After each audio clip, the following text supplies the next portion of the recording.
Na semana passada, o advogado Pedro Mendes respondeu a uma pergunta, do José de Ribamar dos Santos, de Brasília, Distrito Federal. O telespectador queria saber por que não há uma unificação dos certificados rurais, como CAR, GEL, ITR, CCIR, dentre outros. O especialista em leis agrárias explicou que cada documento segue uma determinada lei. Por isso, é importante o produtor rural continuar fazendo os cadastros individualmente.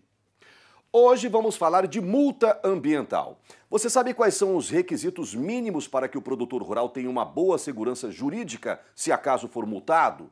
Saiba agora como interpretar um auto de infração como embargo ou suspensão das atividades produtivas para não ter a situação agravada.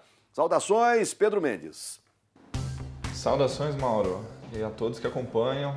Pois é, o que fazer quando chega a multa ambiental? O que fazer quando acontece esse tipo de problema, né? Mais uma vez, falando aqui de problemas relacionados ao dia a dia do produtor, né? Então, o que fazer quando chega a fiscalização, quando recebe uma multa e qualquer outra penalidade? Primeiro, pedir a identificação deste fiscal, né? Ver se ele está caracterizado, para saber de qual órgão ambiental esse fiscal, essa multa está vindo, se ela pode ser da Polícia Ambiental, às vezes do órgão ambiental do Estado, do IBAMA, enfim. Saber de onde vem, né, primeiro.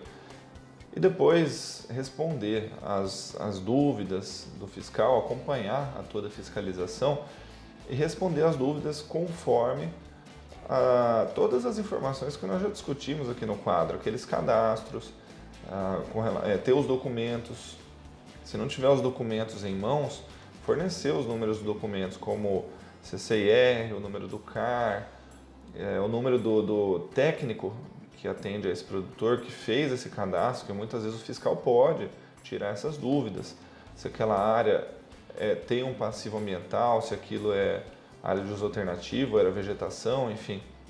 O importante é saber que o fiscal deve ser orientado pelo produtor a procurar os documentos e a procurar as informações, não só em campo, mas também aquilo que já está certificado, aquilo que já está homologado pelos órgãos competentes. Então, fornecer esses documentos, se não estiverem já em posse no momento da fiscalização, né? Auto de infração. O que acontece no momento de uma fiscalização é que o fiscal deixa este documento chamado auto de infração. O auto de infração é um documento que deve garantir o mínimo de formalidades, como a descrição da área que foi autuada por um problema, né, a qualificação desse produtor, a indicação da coordenada geográfica desta área, né, e qual é o artigo de lei de qual crime ou qual penalidade ou qual infração administrativa ambiental esse produtor está sujeito. Então, são requisitos mínimos que, se não observados pelo fiscal no momento da fiscalização, podem gerar uma boa defesa para o produtor e acabar anulando essa multa. Interessante que o produtor não deve assinar um auto de infração se ele não estiver descrevendo corretamente os fatos que foram ali fiscalizados, né? Se a descrição não corresponde na realidade daquilo que está sendo fiscalizado, e mesmo que foram indicados os caminhos corretos para o fiscal, o produtor deve ficar atento com relação à assinatura desse auto de infração. E o que mais pode acontecer nesse auto de infração? Observe, depois de recebê-lo, se esse auto de infração ele está aplicando apenas a multa em dinheiro, ou se ele também está aplicando ali alguma penalidade relacionada a um crime, se ele está pedindo uma reparação desse dano ambiental, pedindo para recuperar uma área, por exemplo.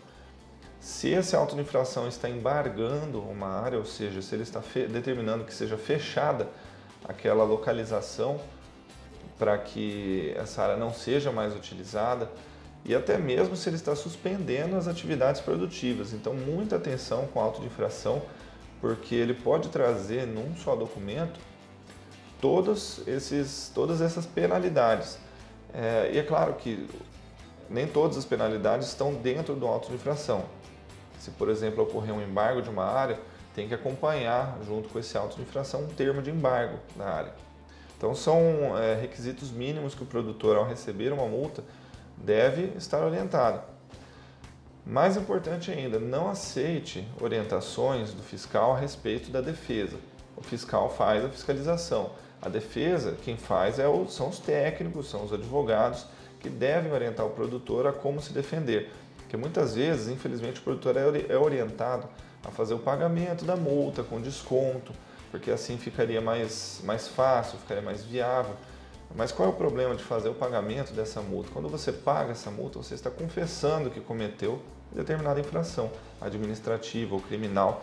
Então, observe os prazos para defesa, né? Cada tipo de penalidade, se for a multa, tem 20 dias para defender, mais 20 dias para recurso e mais 20 dias para um outro recurso. Se for criminal, 20, 30, 20, 30 dias para recurso, né? E 20 para defesa.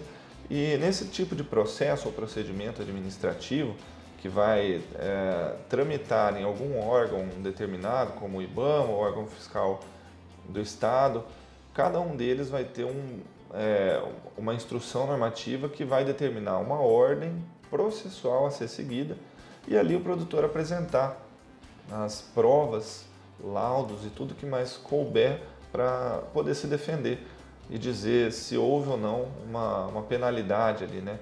Então, bom, várias orientações, esperamos que vocês não estejam sujeitos a esse tipo de situação, mas se por acaso acontecer, são essas nossas orientações. Saudações e até a próxima.